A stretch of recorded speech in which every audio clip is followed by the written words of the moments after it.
down hides a darkness that most never see, the kind that creeps through the cracks and whispers in the shadows. Beneath the city's bright lights, ancient spirits still roam, sharing their chilling tales with anyone brave enough to listen. Tonight, we uncover the city's most terrifying tales, stories so eerie they'll keep you up long after the lights go out. Stay close. The shadows are waiting.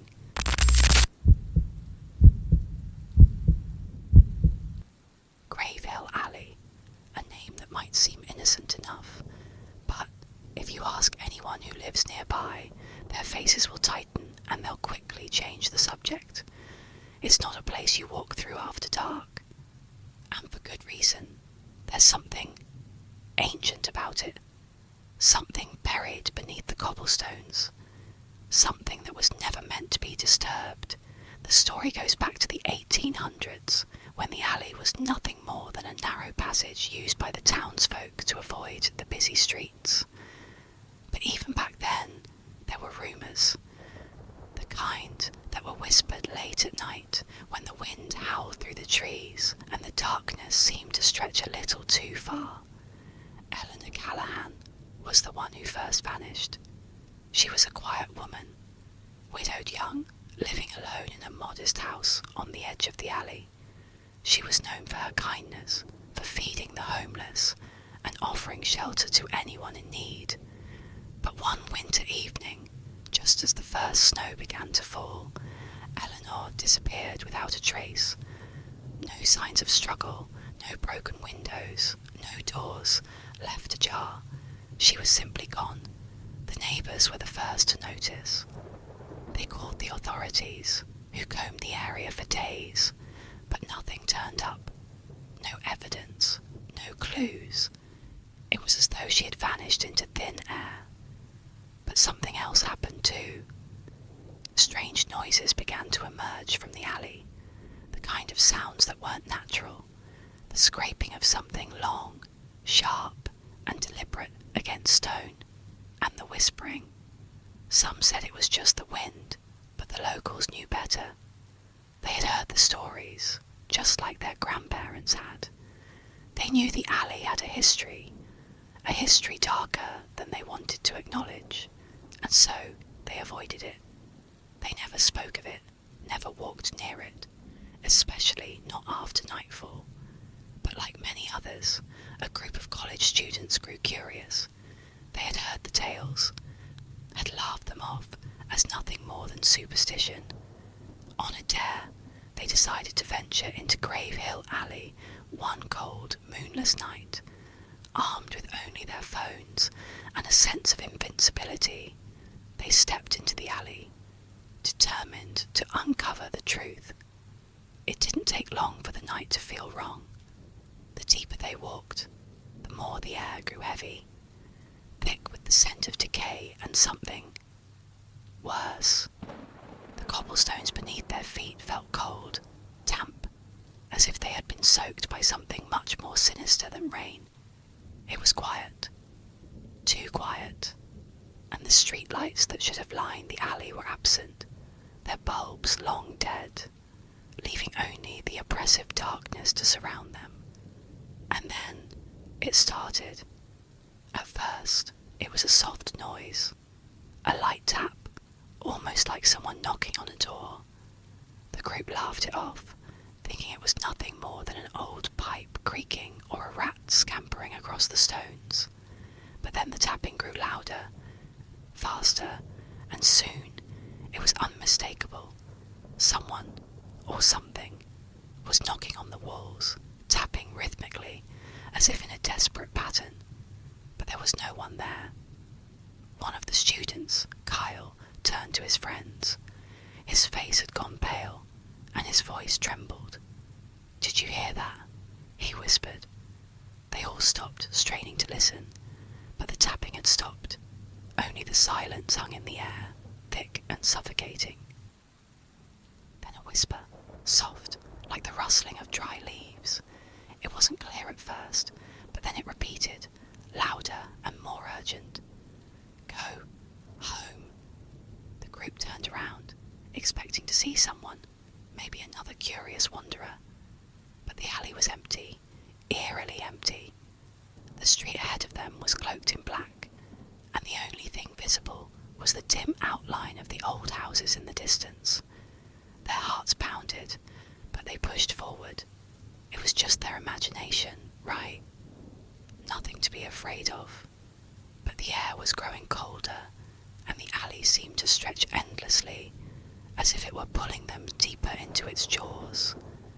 The feeling of being watched became suffocating. Every crack in the stone, every rustling leaf, every flicker of shadow made their skin crawl. And then it happened. From the corner of her eye, Jenna saw something move. Something hunched over, its form barely visible against the shadows. She turned to the others, but when she looked back, it was gone. The others didn't seem to notice, lost in their own rising panic, but Jenna couldn't shake the feeling that someone was behind them, following them, watching them from the darkened corners of the alley. She stopped, heart racing, and called to the others. "Do you see that? In the corner?" As they turned, they saw it. A figure. A woman. Her face was pale, ghostly white, with dark circles around her eyes. Her hair hung in tangled strands, matted against her forehead. Her clothes were torn, as if she had been wandering for years, trapped in time. But it was her eyes that paralyzed them. Empty. Hollow. Black. Like two deep, endless pits of despair. The figure didn't speak. She didn't move. But her presence was enough. Her hand lifted slowly, pointing to the far end of the alley. The shadows seemed to ripple, grow, and consume the space around them. The wind picked up again, this time sharp and biting, carrying with it the scent of something long dead. Jenna screamed. She turned to run, but the others were already moving, their legs heavy with terror. They stumbled, pushing against the thickening air, but the alley seemed to stretch farther, pulling them back. The figure didn't chase them. No, it didn't need to. The alley had already claimed them. And when the sun finally rose the next morning, only one of them was found. Jenna. She was lying motionless in the middle of the alley, her face frozen in terror, her eyes wide open, but her mouth. She couldn't scream. Her throat was sealed shut, as though something had choked the very sound out of her. The others were never found. The alley swallowed them whole, and no one dared to search for them. Jenna, in her quiet desperation, was the only one to escape, though she was forever haunted by what she had seen. To this day, Grave Hill Alley stands, waiting for the next curious soul. The knocking still comes at night, and the whispers can be heard if you're brave enough to listen. Some say it's Eleanor, still searching for a way out. Others believe the alley itself is alive, feeding on the fear of those who walk through it. But whatever it is, one thing is certain: Grave Hill Alley never lets go. And if you're not careful, it might just be you that it claims next.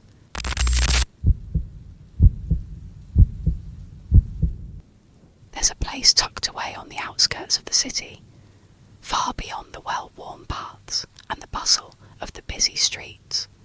It's a place most people never speak of, and for good reason.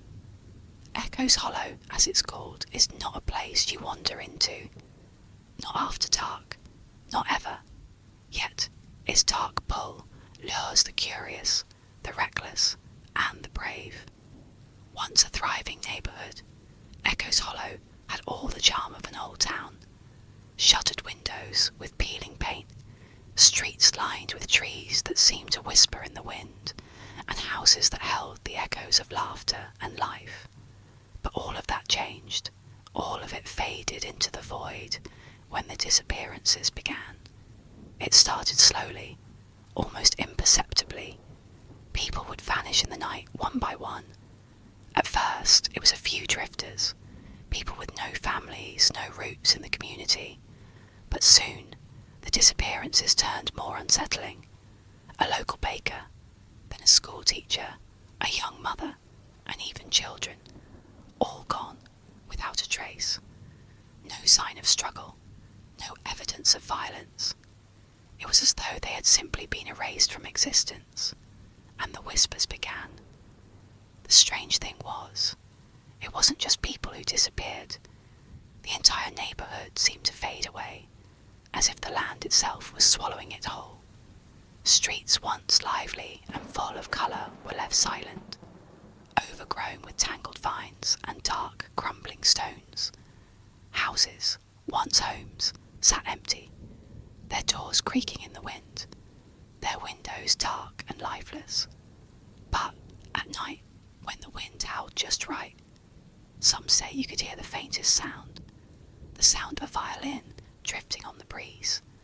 The story that everyone remembers most is the story of Evelyn Calloway.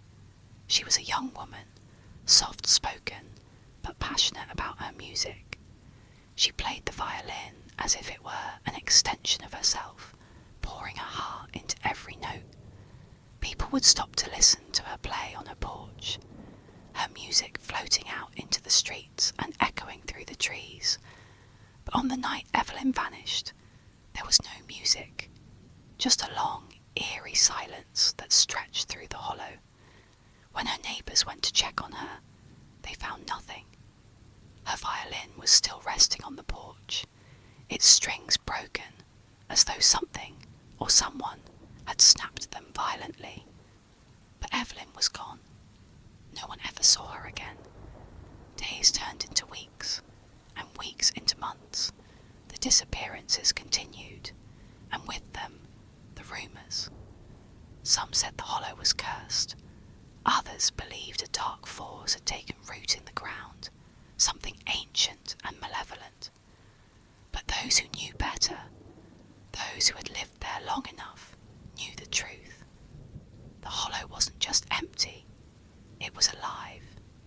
The hollow's power grew, and with it, the whispers. People started to hear voices in the walls of their homes, faint, echoing murmurs that seemed to come from nowhere. Some would wake up in the middle of the night, heart pounding, to the sound of someone calling their name, only to find nothing when they opened their eyes. It was as if the very walls of Echo's Hollow had come to life, each brick and beam soaked in years of sorrow, anger, and despair. And worse yet, those who lingered too long within its confines began to lose their sense of time, of self. They became shadows, just like the ones that danced along the edges of their vision. This was the place that a group of urban explorers, young, daring, and foolish, decided to venture into one dark winter's night. They had heard the tales, laughed them off as nothing more than old legends passed down by frightened townsfolk, armed with nothing but their phones, flashlights, and bravado.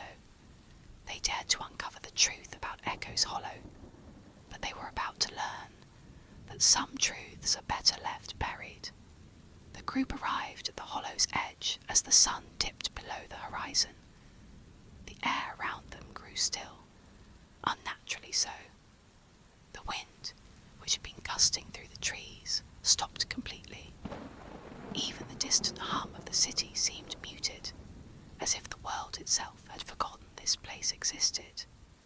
They made their way down the crumbling streets, their steps echoing in the eerie silence. The houses loomed over them like hollow sentinels, dark and oppressive.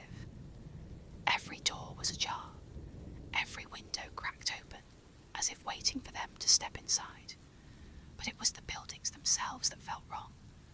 Their walls sagged, twisted, and moaned with an unnatural creak, as if the very structure of the town was alive, breathing in the cold night air. Then came the first whisper. At first, it was barely audible, a faint murmur from somewhere in the distance. It was hard to tell whether it was the wind or something else. They shrugged it off, chalking it up to the rustling of dead leaves, or perhaps the houses settling. But the further they walked, the the louder it became. It was a voice, soft but urgent, desperate. "Leave," the voice said. The sound seemed to drift toward them from all directions, as though the walls themselves were speaking. "Did you hear that?" Sarah asked, her voice barely above a whisper.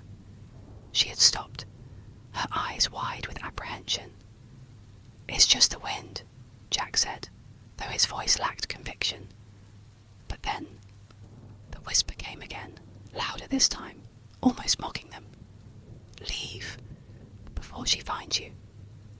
The group froze. There was no wind, no leaves rustling, just an overwhelming stillness that suffocated the air. They began to move faster, trying to shake off the unsettling feeling creeping up their spines, but the whispers continued, growing louder, swirling around them, seeping through the cracks in the walls. "She will come for you," the voice hissed, filled with an unnatural coldness. As they reached the heart of the hollow, they found the church, its tall, broken spire barely visible against the pitch-black sky. The doors were wide open, as if welcoming them, though no one had set foot in this place for decades. The group hesitated, but curiosity overpowered their fear, and they entered. Inside, the church was far darker than they had imagined. The faintest light from the moon filtered in through the shattered windows, casting long, twisted shadows along the cracked floor. The air was thick with the stench of mildew and rot, and the faint sound of dripping water echoed from somewhere in the darkness. The walls were covered in strange markings, scratches and carvings that seemed to move in the flickering light, twisting into symbols that made no sense at all. Some of them resembled faces, distorted, grotesque faces that seemed to watch them, following their every move. As they walked deeper into the church, the whispers became frantic. They no longer came from the walls, they came from the very air itself. And then the violin music began, soft at first, but gradually growing louder, until it filled the entire room. The mournful strains of a single, broken melody that seemed to resonate through their very bones. It was Evelyn's music, the same haunting tune she had played before she vanished. The explorers looked around frantically, trying to pinpoint the source of the music, but there was no one, and yet they could feel her presence, cold and heavy, pressing in on them from all sides. And then they saw her. In the far corner of the room, standing in the shadows, was a figure, a woman, her face hidden in the darkness. She wore a long, flowing dress that seemed to shimmer in the dim light, and her hair hung in tangled strands over her face. But it was her eyes that froze them in place. Hollow, empty, black as the void. She was holding a violin, broken, like the one they'd found on Evelyn's porch. And as she raised it to her chin, the strings screamed. The notes were distorted, harsh, like the desperate wails of a lost soul. The violin's sound filled the room, but it wasn't music anymore. It was a warning, a cry for help, a plea for release. "Leave, now, before she takes you too." The whispers grew into a cacophony, an overwhelming chorus of voices that surrounded them. The temperature plummeted, and frost began to form on the walls, spreading like a sickness. The ground beneath their feet began to tremble, and the church seemed to warp, its walls closing in, suffocating them. And then, just as quickly as it started, the music stopped. The woman was gone, but the whispers remained, clawing at their minds, gnawing at their sanity. The explorers didn't wait for the door to slam shut behind them.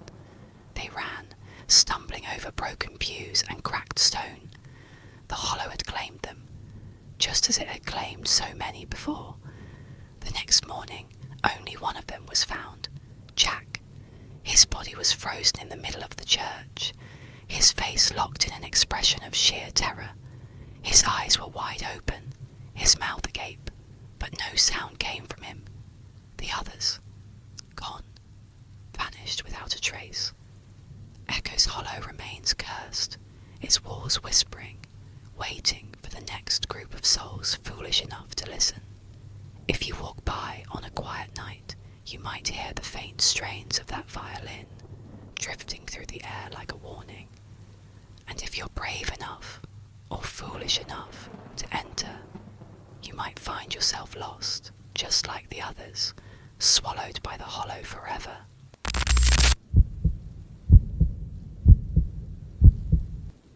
There's a place on the outskirts of Denver that locals avoid, a looming structure so dark and foreboding it casts a shadow over the entire city. It's called Blackstone Tower, but even its name doesn't capture the true depth of the dread it instills. To outsiders, it may seem like just an old building, abandoned and forgotten, but to those who know better, it's far more than that.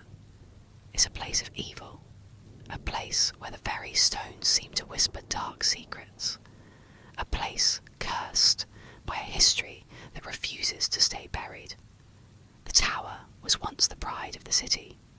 Standing tall on the edge of the river, it was the tallest building for miles around. Completed in the early 1800s, it was an architectural marvel, designed to be both a fortress and a symbol of power. The wealthy businessman who funded its construction, William Blackstone, had big plans for the tower. He wanted to create an empire, a place that would cement his legacy. But what he didn't know was that the land upon which Blackstone Tower was built was cursed long before his time. The land had once been home to a Native American burial ground, a sacred site that had been desecrated by early settlers who didn't understand the significance of the place. The spirits of those who were disturbed in death lingered, their anger festering in the earth, growing stronger with each passing year. By the time William Blackstone decided to build his tower, the curse had already taken root deep in the land, but he was blind to it, obsessed with his ambition. Construction on the tower was swift, but it wasn't without strange occurrences.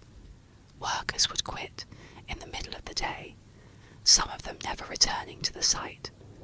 Others spoke of hearing whispers late at night, voices coming from the stone itself. They claimed they saw figures lurking in the shadows, watching them from the corners of their eyes. But Blackstone, determined to complete his vision, pushed forward, ignoring the warnings and brushing aside the strange happenings as mere superstition. It wasn't until the final stone was set that the true horror of the curse revealed itself. On the night the tower was finished, William Blackstone stood at the top, overlooking the city he had sought to control. The wind howled through the open spaces, and for a moment it felt like the world had paused, holding its breath. But then, as he gazed into the darkened horizon, he saw it, a shadow, long and twisted, creeping across the land from the direction of the river. He tried to look away, but something about the shape seemed to call to him. He felt a chill crawl up his spine, as though the very air had thickened around him. And that's when it happened. A sharp, bone-chilling scream split the silence, so loud that it felt like it had come from within the tower itself. Blackstone spun around, but there was no one there, only the wind. Yet, the scream echoed in his mind, reverberating through the stone walls like a living thing. The next morning, when the workers arrived, they found Blackstone's body at the foot of the tower, his face frozen in an expression of pure terror. His hands were clutching at the stone, as though he had tried to claw his way back up, but something had held him down, something far more powerful than anything he had ever imagined. Rumours spread quickly, and the tower was abandoned soon after. But that wasn't the end of the story. No, Blackstone's death was only the beginning. Years passed, and Blackstone Tower became nothing more than an abandoned relic of the past, forgotten by most of the city's population. But those who ventured too close to the tower, those who dared to explore its dark, decaying halls, soon learned that the curse still lingered, and it had grown stronger. It was a group of college students who were the first to document what happened inside Blackstone Tower. They were drawn to the tower after hearing stories about its haunting. They had heard the rumours of strange lights flickering in the upper windows at night, of odd sounds echoing from within its walls, of ghostly figures seen through the broken windows. But they weren't afraid. They were thrill-seekers, eager for a story that would make their names. They entered the tower on a cold autumn evening, their flashlights flickering as they pushed open the rusted iron doors. The stench of mildew and decay hit them immediately. The air was thick with dust, and the building felt as though it hadn't been touched in decades. They could hear the wind howling through the cracks in the walls, and the sound of dripping water echoed through the empty halls. But there was something else, something more unsettling. At first, they didn't notice it. They explored the lower floors, taking pictures and laughing, completely unaware of the presence that watched them from the shadows. But the deeper they ventured into the tower, the heavier the air became. The whispers began slowly, so faint that they thought it was just their imaginations. But then they couldn't ignore it any longer. Leave. It was barely a whisper at first, as if someone had breathed the word directly into their ears. The students froze, their flashlights shaking in their hands, but there was no one there, just the dark, rotting walls of Blackstone Tower. They continued to move deeper, convinced it was just an animal, or the wind, or the building itself settling. But the further they went, the more intense the whispers became. They echoed off the walls, filling the empty space, making it feel as though the tower itself was alive, its very stones speaking to them. Leave now. The sound was clearer now, louder, but still not coming from anyone visible. The students' nerves were on edge, but they pressed on, determined to explore every corner of the building. That's when they reached the upper floors, and things took a turn for the worse. The walls were covered in strange markings, symbols carved into the stone as if by a frenzied hand. But it wasn't the symbols that disturbed them the most. It was the faces. Faces that seemed to shift and change, staring back at them from the walls, their eyes following every movement. The whispers grew louder, almost deafening now. The group stopped in their tracks, too afraid to move forward or backward. Suddenly, the lights flickered, and the temperature dropped. The breath of the students became visible in the air, a mist that hung thick in the freezing cold. It was then that they saw him, Blackstone, but it wasn't the man they had seen in photographs. This figure was gaunt, his skin pale and stretched tight over his bones. His eyes were dark pits, empty and hollow, and his mouth was twisted in a grotesque smile that seemed to freeze the very air around them. "You shouldn't have come," his voice rasped, a sound like dry leaves skittering across the floor. "You should have listened." Before they could react, the doors slammed shut with a deafening bang. The walls trembled and the whispers grew to a deafening roar. Shadows moved across the room, twisting and warping into dark figures that lunged at them from every corner. One by one, the students were pulled into the darkness. Their screams echoed through the tower, but it wasn't long before those too faded away, swallowed by the oppressive silence of Blackstone Tower. The next morning, police arrived at the tower, drawn by the reports of missing persons. They found the building just as it had always been, silent, decaying, and empty. But when they reached the upper floors, they found something chilling. Deep claw marks on the walls, marks that seemed to stretch across the stone like something had tried to climb its way out. There were no signs of the students, no trace of their bodies, just the faintest whisper, barely audible. Leave. The curse of Blackstone Tower lives on. It isn't just a story, it's a warning. Anyone foolish enough to venture too close, to step beyond the threshold of its decaying walls, is destined to vanish, like those before them. The land that Blackstone Tower was built on thirsts for souls, and the tower itself is but a prison for those caught within its grasp.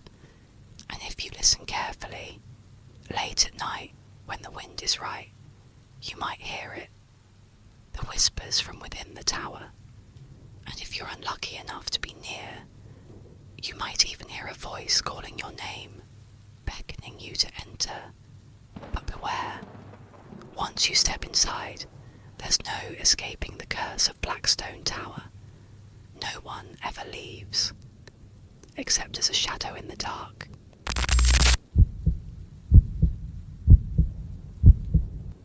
On the outskirts of Denver, where the trees grow thick and dark, and the moonlight struggles to pierce through the branches, there stands a hill, Haunted Hill. It's not marked on any maps, not listed in tourist guides, and most people avoid it altogether. They say it's cursed, that something dark and ancient lingers there, waiting for the next soul to wander too close. But the stories, oh, the stories, that's where the terror really lies. Legend has it that long ago, in the 1800s, Haunted Hill was the site of a gruesome tragedy. A young woman named Clara Donovan lived on a small farm nestled at the base of the hill. Clara was known for her kindness and beauty, with her long, flowing red hair that seemed to glow like embers in the sunlight. She was a woman of the earth, strong and independent, with heart as warm as the fires she kept burning in her hearth. But Clara had a secret so dark it would change the course of her life forever. She had fallen in love with a man named Thomas, a drifter who had come into town with little more than a pack on his back. At first, he seemed charming enough, handsome, kind, and a way with words that made her heart flutter. But as time went on, Thomas began to show a darker side. His temper was quick to flare, his words sharp and cutting when things didn't go his way. Clara tried to ignore it, tried to convince herself that he was just having a rough time. But when the whispers started, when the other women in town began to warn her, Clara knew something was terribly wrong. One evening, after an argument with Thomas, Clara went up to Haunted Hill to clear her mind. The night was unusually cold, the wind biting at her skin, the full moon casting eerie shadows across the land. As Clara climbed the hill, she noticed something strange, a red lantern flickering in the distance. It was an odd sight, considering no one lived up on the hill, no one who would be out at this hour. The lantern's light seemed to dance and flicker in the wind, almost as if it was alive, drawing her closer. As she approached, Clara felt a chill crawl down her spine. The closer she got to the lantern, the colder the air became. And then she saw it.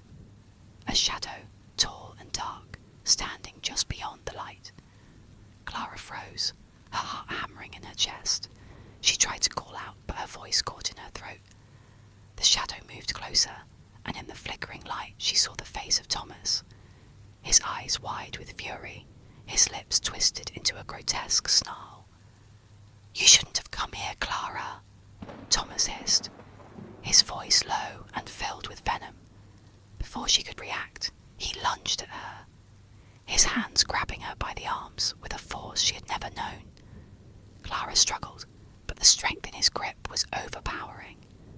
As the two of them tumbled to the ground, the red lantern fell, its light extinguishing with a sickening crack. The next morning, when the sun finally rose over Haunted Hill, Clara's body was found at the base of the hill, her eyes wide open, her face frozen in terror. The townspeople, horrified by the sight, could only guess at what had happened. Thomas had disappeared without a trace, vanishing into the night, leaving only the flickering remnants of the red lantern behind. But Clara's death was not the end. The legend says that her spirit never left Haunted Hill. It was as if the hill itself had absorbed her sorrow, her anger, her fear, and from that night on, people who ventured too close to the hill at night would hear the faint sound of footsteps, the rustling of leaves, and the soft glow of a red lantern swinging in the distance. Years passed, and the town continued to grow. The Haunted Hill remained untouched, avoided by all who heard the tales of Clara's tragic end. The red lantern, however, never stopped appearing, and the whispers about it grew darker. Some say that the lantern is not a lantern at all. They say it's a beacon, a call, a lure for anyone foolish enough to stray too close. The townspeople warned travellers and newcomers not to wander near the hill, but some, driven by curiosity, ignored the warnings. And those who did, those who sought out the lantern, never came back. One winter's night, a group of 4 friends, eager for thrills and dismissive of old superstitions, decided to venture up Haunted Hill to see if the stories were true. They laughed and joked, their flashlights barely cutting through the fog that had rolled in. The air was heavy with moisture, the kind that makes your skin tingle and your breath catch in your throat. The wind howled through the trees, bending the branches so low they almost touched the ground. But the friends pressed on, laughing at the eerie sounds of the forest, convinced they were just overreacting. When they reached the base of the hill, they could see it, the faint glow of a red lantern swaying in the distance. The light flickered in the wind, casting long shadows across the trees. It beckoned them, drawing them toward the top of the hill, just as it had beckoned Clara so many years ago. "Do you guys see that?" one of the friends, Mark, asked, his voice trembling. "Of course we see it," Sarah replied, rolling her eyes. "It's probably just a street light or something." But there was no street light on Haunted Hill, only the lantern, swaying in the breeze. The group hesitated, then began to climb the hill, the eerie light in front of them growing stronger with each step. The higher they climbed, the colder it got. Their breath fogged in the air, and their footsteps seemed to echo in the silence, a rhythm that grew unnervingly louder with each step. The wind whipped through the trees, sending them swaying and creaking, and the ground beneath their feet seemed to shift, as though the earth itself was moving. When they reached the top of the hill, they were stunned by what they found. The lantern was there, just as they had seen from the bottom, swinging gently in the wind, casting an eerie red glow over the landscape. But there was something wrong. The air was thick with an oppressive silence, and the wind had stopped completely. Everything felt still, as if the world itself was holding its breath. And then they heard it. A voice, soft at first, almost a whisper. "Why have you come?" The friends froze. The voice was coming from everywhere, from the air itself, and yet there was no one there. "What is that?" Mark asked, his voice shaking. "Just the wind," Sarah said, though she didn't sound so sure now. The voice spoke again, louder this time. "Why did you come here?" Before they could react, the ground beneath them trembled, and the lantern swung violently in the air. The friends turned to flee, but the path down disappeared. The trees, which had once lined the trail, now seemed to stretch impossibly tall, their gnarled branches twisting toward the sky, blocking their way. Suddenly, they saw her. A figure standing in the shadows, her face obscured by long, tangled hair. She stepped forward, and the light from the lantern flickered and danced, illuminating her face. It was Clara, or something that looked like her. Her eyes were wide and unblinking, her face twisted in an expression of anguish, as though she had been trapped in that moment of terror for all eternity. "You shouldn't have come," Clara whispered, her voice filled with sorrow and rage. "You shouldn't have come." The friends tried to run, but the shadows seemed to reach for them, clawing at their legs, pulling them down. The ground itself seemed to swallow them, pulling them into the earth, deeper and deeper into the darkness. By the time the sun rose the next morning, there was no sign of the friends. No bodies, no blood, just an empty hill. The red lantern, however, remained, swinging in the wind, a silent sentinel, waiting for the next soul to be lured by its haunting glow.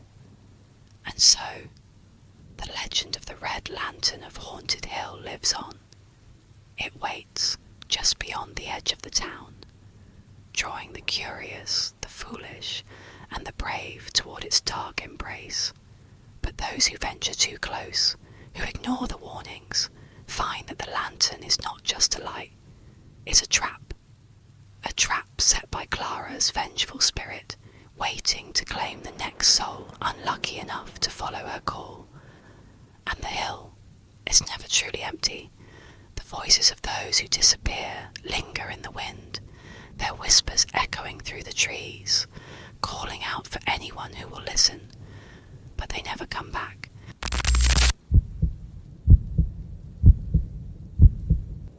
Deep in the heart of the city, far from the bright lights and bustling streets, there's a forgotten train station. It's not on any map, and you won't find it in any guidebook. It's called Trillium Station, a place that most people pass by without ever realising it's there. And that's exactly how the station wants it. Trillium Station was once a bustling stop on the old railway line, a hub where people travelled to far-off places and returned to loved ones. But that was many years ago. Now is a shadow of its former self, a place lost in time.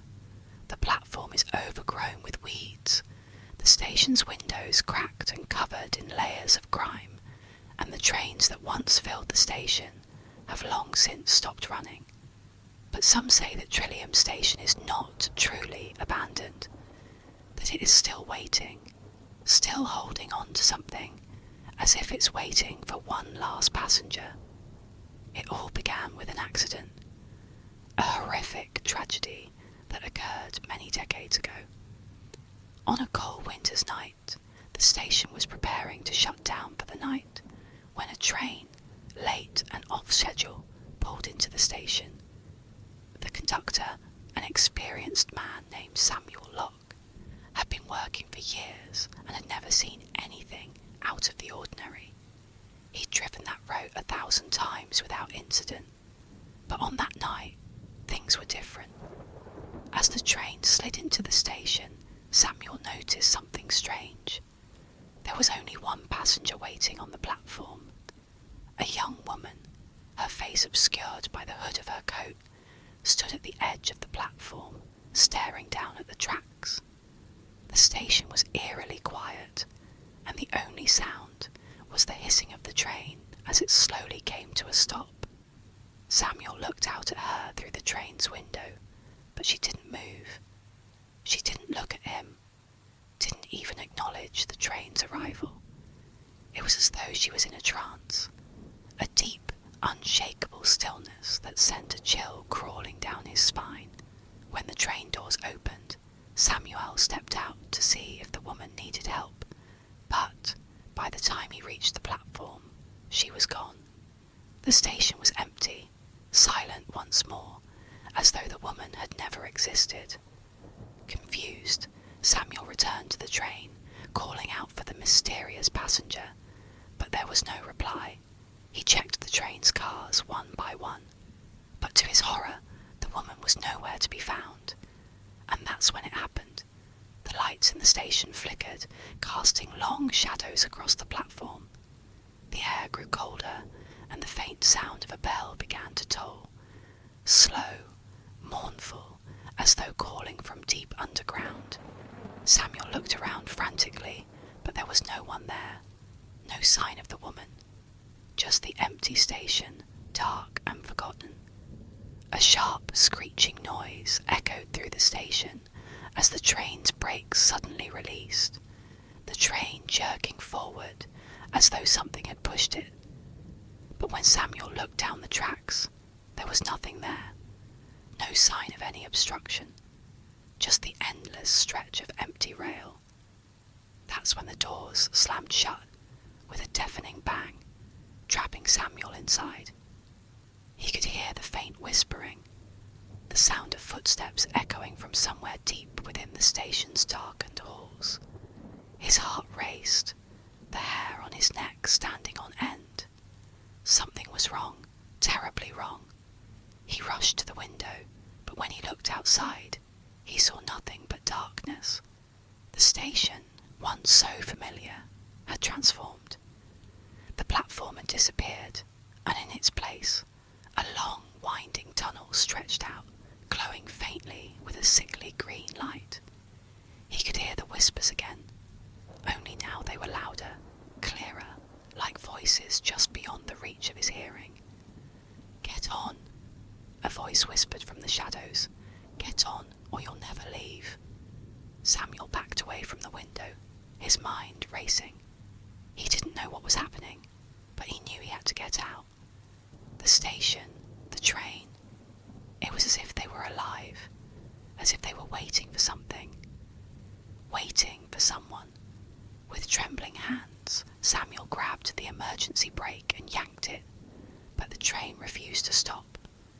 The wheels screeched against the tracks, as though it was being dragged forward by some unseen force. Panic surged through him, and he stumbled toward the back of the train, desperate to escape. But when he reached the last car, he saw her again. The woman. The same woman who had been waiting on the platform. She stood at the end of the train, staring into the darkness, her face still obscured by the hood. Only this time her eyes were visible, wide, vacant, and empty. She didn't speak, but her gaze locked onto Samuel's, piercing through him as if she could see straight into his soul. "Please," he whispered, his voice shaking. "Who are you? What do you want from me?" The woman didn't answer. Instead, she stepped forward, her movements slow and deliberate. She raised her hand and pointed toward the front of the train. Samuel's heart skipped a beat. The train had stopped. The station had disappeared, replaced by an endless tunnel that seemed to stretch on forever. The green light flickered, casting strange shadows across the walls of the train car. Samuel knew then. He was trapped. Trillium Station had lured him here, just as it had lured so many others before him. He was never meant to leave. The train was never meant to stop. It was a prison, a dark, twisted place that existed outside of time, where souls were trapped in a never-ending loop. The woman wasn't a passenger. She was a guide for the lost souls that had boarded the train, never realizing they were already dead. And then, just as suddenly as it had begun, everything fell silent. Samuel tried to scream, to run, but his body wouldn't move. The train jerked forward, picking up speed as the station, the tunnel, closed in around him. He could hear the soft sound of a bell tolling again, echoing through the darkness, as if the very walls of the station were alive, breathing in the souls of the lost.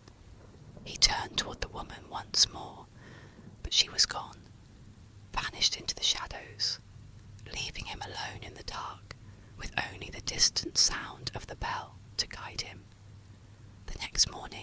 The station was still empty, the tracks as silent as they had been for years. No one knew what had happened to Samuel Locke, the last conductor of Trillium Station. Some say the station is still waiting, still calling for the next passenger, the next lost soul to step onto the train. Others believe it's just a story, a ghost story meant to scare people away from the forgotten corners of the city. But those who have dared to venture near Trillium Station, those few who have heard the sound of the bell tolling in the distance, will tell you the truth. They'll tell you that Trillium Station isn't just a place, it's a trap. A place where time doesn't exist, where the train runs forever, and where the last passenger is always waiting for the next. And if you listen closely enough, you might hear it. The soft clinking of train wheels on distant tracks, the quiet tolling of the bell, and a voice calling from the darkness. Get on, or you'll never leave.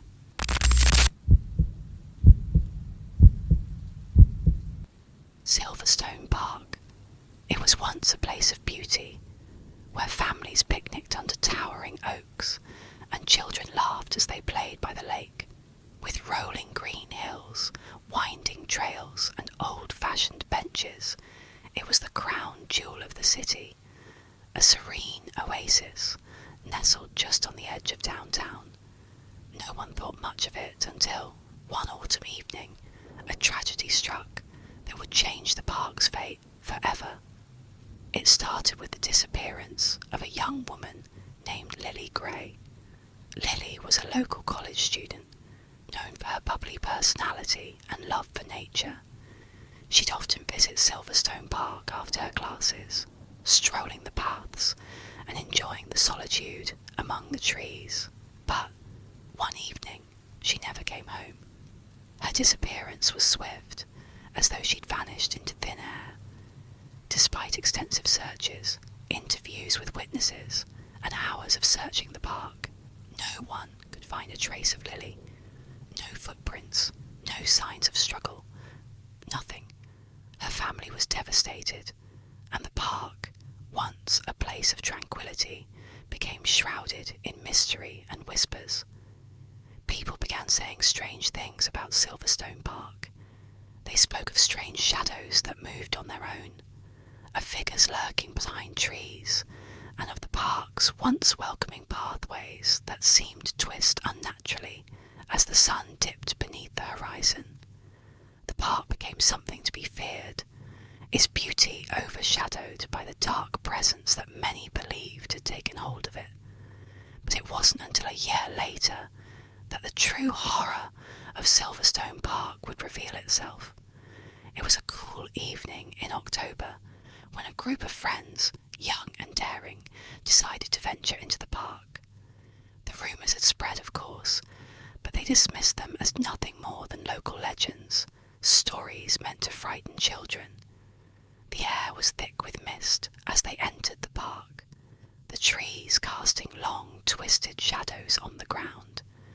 The usual sounds of birds and rustling leaves were replaced by an eerie silence, the kind that hangs heavy in the air, making your skin crawl. As they walked along the overgrown trail, one of them, Jake, a skeptic, couldn't help but comment on how unnervingly quiet the park felt. "It's just the fog," he said, trying to brush off the tension. "Nothing's wrong." But as the group ventured deeper into the park, something started to feel off. The fog thickened, the moonlight barely managing to break through the canopy of trees, and that's when they saw it. At first, it was a fleeting shadow, just a glimpse out of the corner of their eyes. They thought it was a trick of the light, just the fog playing with their senses. But then, the shadows began to grow, shifting and moving in unnatural ways. They appeared to stretch across the ground, twisting like tendrils, as if the trees themselves were reaching out. Suddenly they heard something, a rustling, a faint whispering, as if voices were speaking from within the fog. The group stopped, their hearts racing as they looked around, but there was no one to be seen, only the shadows, so dark, so thick, that they seemed to pulse and move on their own. And then, from behind one of the old oak trees, something emerged. At first it was barely noticeable, just a figure, a silhouette against the fog. But the longer they stared, the more it became clear. It was a man, but not quite a man. His form was warped, his limbs stretching at odd angles, his face obscured by the shadows. He moved with a strange, jerky motion, as though he was being pulled by invisible strings. The group froze in terror, unable to look away. The figure's eyes, hollow and empty, locked onto them. Then, as if sensing their fear, the figure began to move toward them, dragging its feet across the grass, slow and deliberate. Every step it took seemed to send a ripple through the shadows, as if the very air around it was heavy with malice. "Run," whispered Sarah, her voice barely audible, but the words were lost in the growing storm of fear that gripped them. The figure came closer, its shape becoming more distinct, and the group found themselves backing away, one step at a time. Suddenly, the figure stopped. It raised a hand, and in that moment, everything went still. The fog thickened, suffocating the group in its grasp. Then there was a low, chilling laugh, soft, distant, but unmistakable.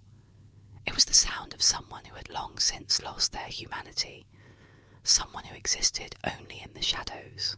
Jake, too frightened to speak, turned to run, but as he did, the shadows seemed to close in on him. They crept across the ground, snaking around his feet, pulling him towards the darkness. His friends reached out for him, but it was too late.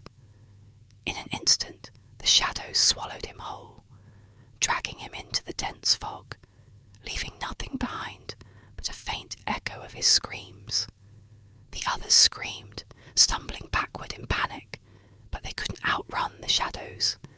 No matter how fast they ran, no matter how much they tried to shout for help, the park seemed to stretch out endlessly, the trees bending toward them like dark skeletal fingers. Then they saw it. At the far end of the trail, standing just inside the thickest part of the fog, was Lily, her face pale, her eyes wide and hollow, just as the figure had been. She stood motionless, her body frozen in place as the shadows coiled around her. But her mouth was moving. She was whispering, or was it chanting? "No one ever leaves Silverstone," she murmured, her voice barely more than a breath. The group tried to call out to her, but their words were drowned by the suffocating silence. And then, in an instant, Lily turned, her face twisted in agony, her mouth open in a silent scream. Her body lurched forward, her limbs jerking at unnatural angles, as if controlled by the shadows themselves. With one last, terrifying cry, she was swallowed by the fog, her figure dissolving into the darkness. The remaining friends ran, no longer thinking, only reacting to the terror that was closing in around them. They could hear the whispers now, soft, like the rustling of dry leaves, but growing louder with each passing second. The shadows followed, stretching farther, reaching for them as they sprinted down the path. But no matter how fast they ran, the path never seemed to end. The trees became thicker, the fog denser, and when they turned to look back, they saw it. The figure again, emerging from the shadows. But this time, it wasn't just one figure. There were dozens, no, hundreds, stretching across the park, their forms jerking and twitching, their hollow eyes glowing in the mist. And then, just as quickly as it had started, the figures vanished. The park fell silent once more, the fog dissipating as if nothing had ever happened. The shadows receded, and the trees seemed to stand motionless, as though they, too, had been waiting for something. The group, shaken to the core, managed to find their way out of the park, but they would never forget what they had seen. None of them would ever set foot in Silverstone Park again. And as for Jake, their friend who had been taken by the shadows, he was never found. Some say that Silverstone Park is cursed, others say it's haunted, but those who have dared to venture into its depths believe something far darker, something that no one ever leaves the park. The shadows that lurk there are not just shadows, but echoes of lost souls, victims of the park's twisted, endless hunger. The fog comes more often now, and the whispers are louder than ever. And if you listen closely enough, you might hear the last words of Lily Grey as she was swallowed by the dark. No one ever leaves Silverstone.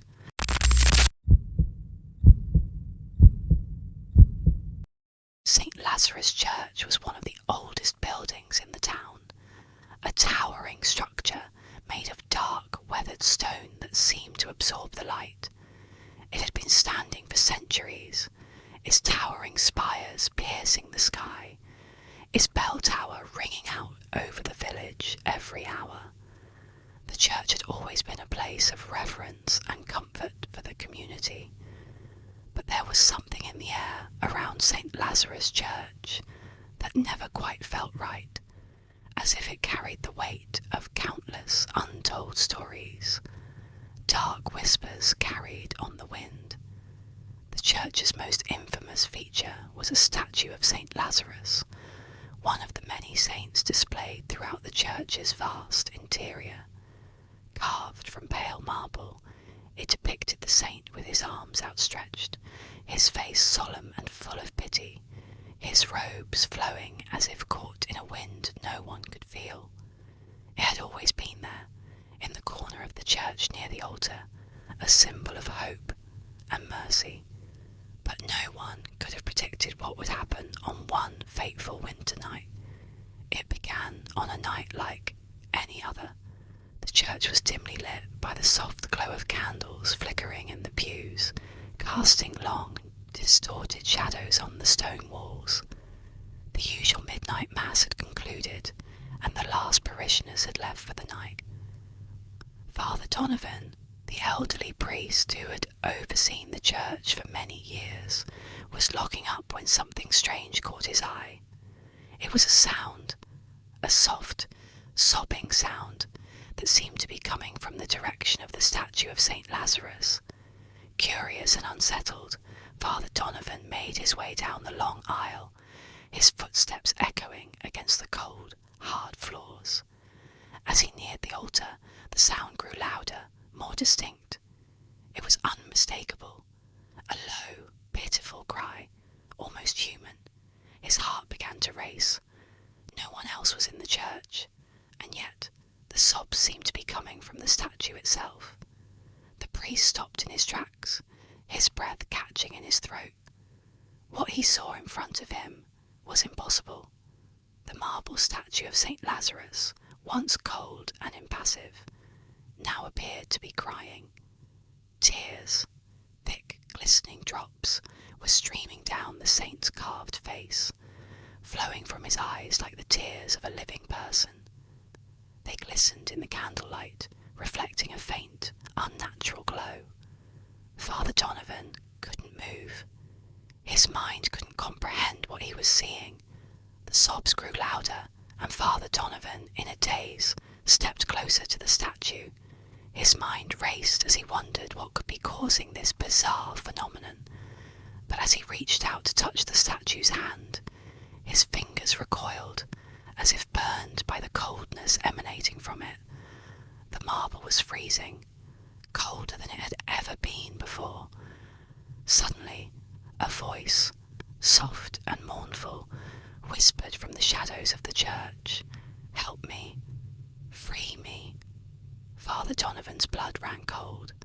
The voice sounded almost as if it were coming from the statue itself, yet it had an otherworldly quality, a sense of sorrow that could not be explained.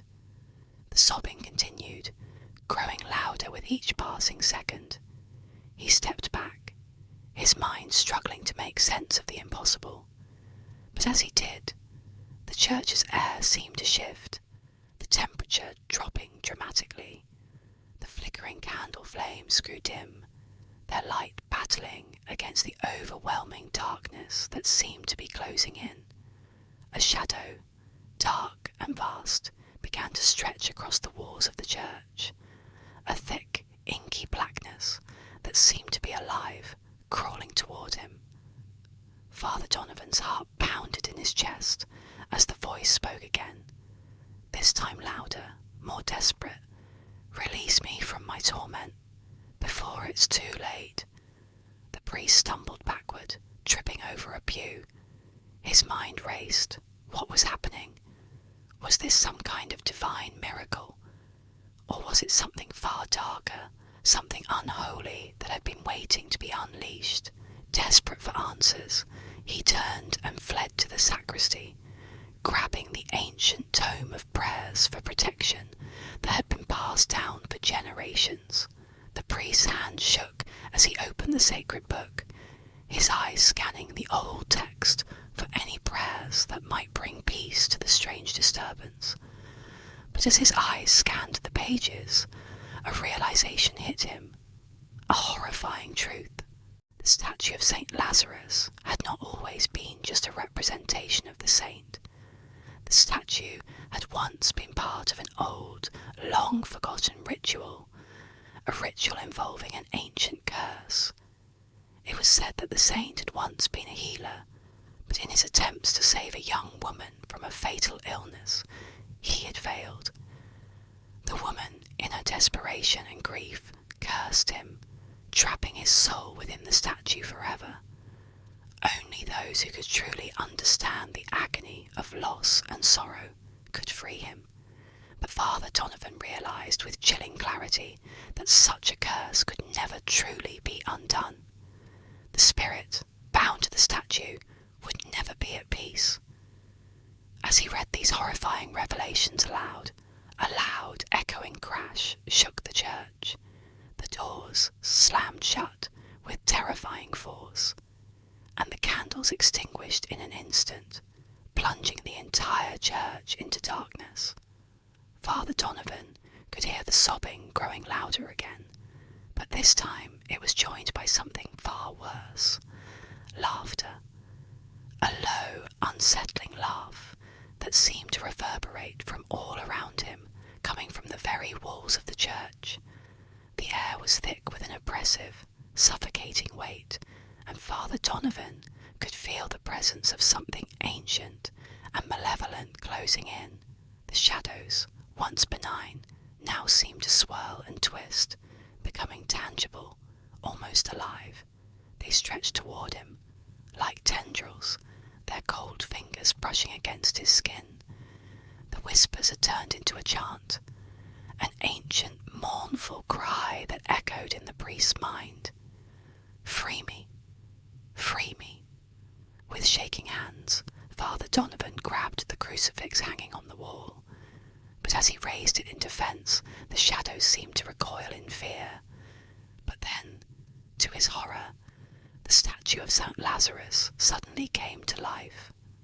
The stone began to crack, the marble splitting as the saint's arms moved, his face contorting into a grotesque, twisted expression of pain.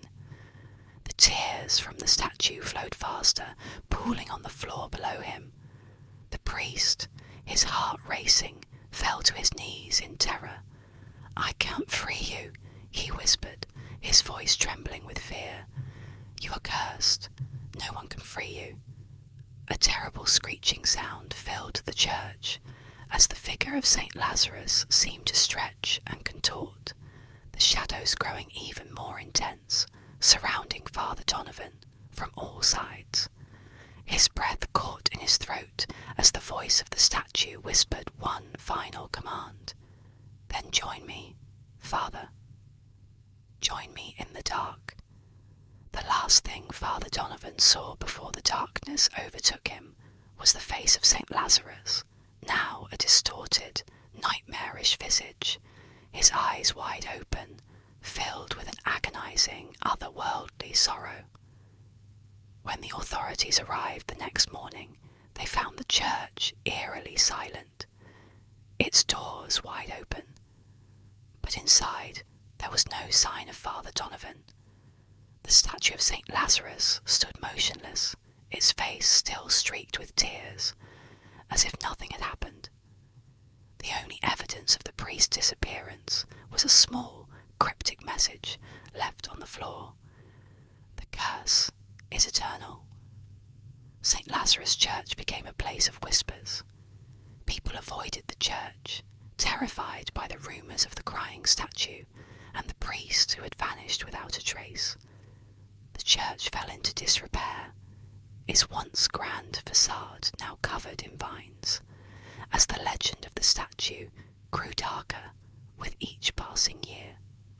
Some say that the spirit of Father Donovan still roams the church, bound by the curse of the crying statue. Others believe the statue is not just a saint at all, but a vessel for something far more sinister, an ancient force that feeds on the souls of those who dare to enter. And if you listen closely, on a quiet night, you may hear the soft sobbing of the statue, the whispering voice that beckons you to come closer. Help me. Free me. If these stories have kept you up tonight, then I've done my job. And if you dare, come back for more, because the hidden corners of Denver still have many secrets to share, secrets that are far too terrifying to ignore. So, if you enjoyed tonight's Dark Tales, don't forget to like, subscribe, and hit that notification bell. But remember, next time it could be you walking those haunted streets, listening to the whispers of the past. Until then, keep your lights on and your doors locked.